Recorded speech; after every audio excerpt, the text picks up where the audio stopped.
worst is, see, it has to do with the underlying problem. Most writers think that the reason they have not yet reached success is because they don't know the right people. This is a business of connections. How many times have we heard that? Mm-hmm. And so when I would give a talk or teach a class, the inevitable question is, how do I sell my script? How do I get an agent? How do I meet producers who will buy my material and so on? In other words, it's not about how do I write better. It's how do I sell?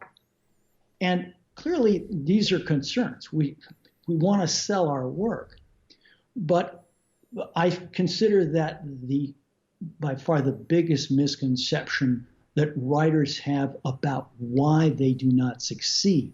And I believe that in order to succeed, you got to know what the problem is first. The problem is not that you're not connected. I find that 99.9% of writers, when they finally meet a connection who could really do them some good, mm-hmm. they don't have the material to give to them. They're not ready. And by the material, I don't mean they don't have a script. They got a script. It's not good enough. It's not good enough.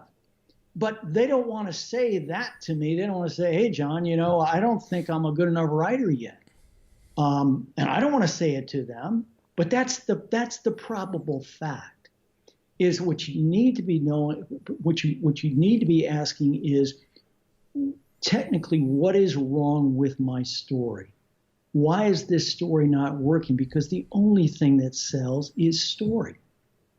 So, when it comes time to the best question, it tends to be focused on if the writer understands that the real structural elements under the surface that are making all the difference.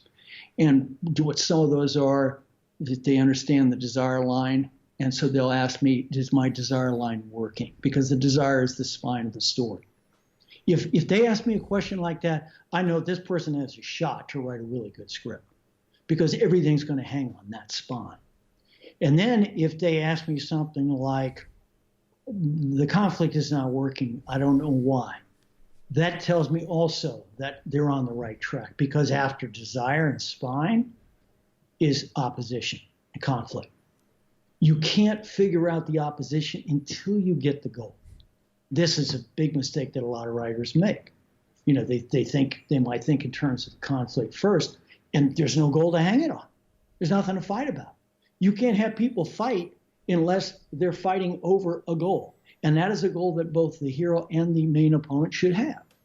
So when I hear people talk about these structural underpinnings of a good story, then I know that they're focused in the right area. And they may not fix the problem right now, but they're going to get it. Because if you stay focused on those kind of structural things, I always say, if you get the 7 steps right, it's really hard to screw it up. And by the 7 steps, I'm talking about the 7 major structure steps in any good story.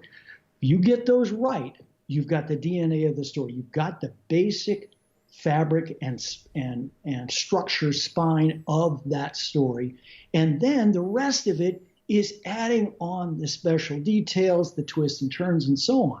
But if you've got the strong spine, if your opposition setup and conflict is correct, it's going to make that part of it so much easier.